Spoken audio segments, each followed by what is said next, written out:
श्री गणेशाय नमः। हर हर महादेव। श्री शिव पुराण विद्येश्वर संहिता अध्याय संख्या 5 से अध्याय 8 तक भगवान शिव के लिंग एवं साकार विग्रह की पूजा के रहस्य तथा महत्व का वर्णन। सूत जी कहते हैं, शौनक, जो श्रवण, कीर्तन और मनन इन तीनों साधनों के अनुष्ठान में समर्थ न हो, वह भगवान शंकर के लिंग एवं मूर्ति की स्थापना करके नित्य उसकी पूजा करे तो संसार सागर से पार हो सकता है। वंचना अथवा छल न करते हुए अपनी शक्ति के अनुसार धन राशि ले जाए और उसे शिवलिंग अथवा शिव मूर्ति की सेवा के लिए अर्पित कर दे। साथ ही निरंतर उस लिंग एवं मूर्ति की पूजा भी करे। उसके लिए भक्ति भाव से मंडप, गोपुर, तीर्थ, मठ एवं क्षेत्र की स्थापना करे तथा उत्सव रचाए।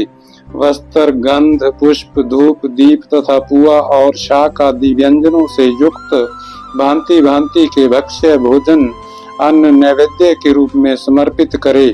छत्र, ध्वजा, व्यंजन, चामर तथा अन्य अंगों सहित राजोपचार की भांति सब सामान भगवान शिव के लिंग एवं मूर्ति को चढ़ाए और दक्षिणा, नमस्कार तथा यथाशक्ति जप करे। आह्वान से लेकर विसर्जन तक सारा कार्य प्रतिदिन भक्ति भाव से संपन्न करे। इस प्रकार शिवलिंग अथवा शिव मूर्ति में भगवान शंकर की पूजा करने वाला पुरुष श्रवणादि साधनों का अनुष्ठान न करे तो भी भगवान शिव की प्रसन्नता से सिद्धि प्राप्त कर लेता है। पहले के बहुत से महात्मा पुरुष लिंग तथा शिव मूर्ति की पूजा करने मात्र से भव बंधन से मुक्त हो चुके हैं। ऋषियों ने पूछा, मूर्ति में ही सर्वत्र देवताओं की पूजा होती है, लिंग में नहीं, परंतु भगवान शिव की पूजा सब जगह है, मूर्ति में और लिंग में भी क्यों की जाती है? सूत जी ने कहा, मुनीश्वरों, तुम्हारा यह प्रश्न तो बड़ा ही पवित्र और अत्यंत अद्भुत है। इस विषय में महादेव जी ही वक्ता हो सकते हैं, दूसरा कोई पुरुष कभी और कहीं भी इसका प्रतिपादन नहीं कर सकता।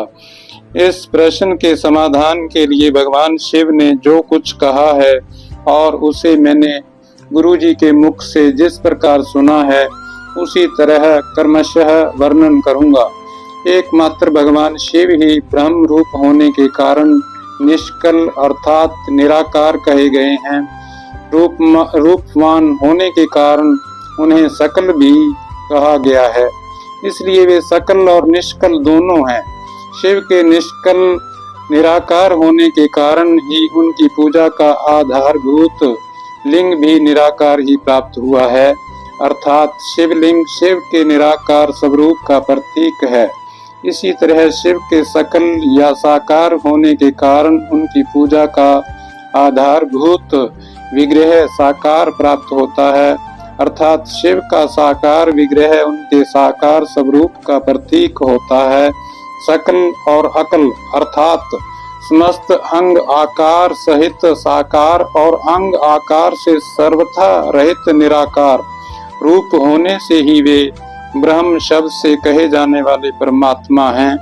यही कारण है कि सब लोग लिंग अर्थात निराकार और मूर्ति अर्थात साकार दोनों में ही सदा भगवान शिव की पूजा करते हैं। शिव से भिन्न जो दूसरे देवता हैं वे साक्षात ब्रह्म नहीं हैं, इसलिए कहीं भी उनके लिए निराकार लिंग नहीं उपलब्ध होता।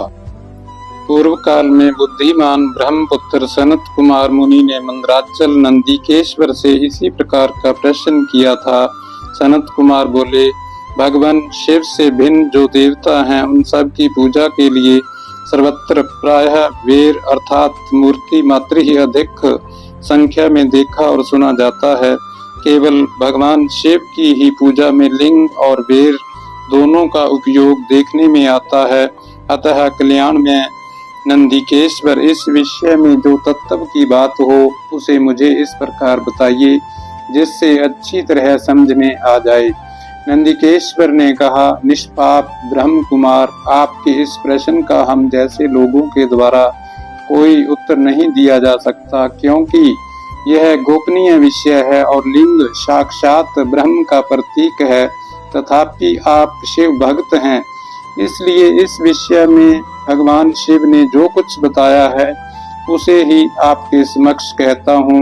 भगवान शिव ब्रह्म स्वरूप और निष्कल अर्थात निराकार हैं, इसलिए उन्हीं की पूजा में निष्कल लिंग का उपयोग होता है। संपूर्ण वेदों का यही मत है। सनत कुमार बोले, महाभाग योगिंद्र, आपने भगवान शिव तथा दूसरे देवताओं के पूजन में लिंग और वीर के प्रचार का जो रहस्य विभाग पूर्वक बताया है वह यथार्थ है।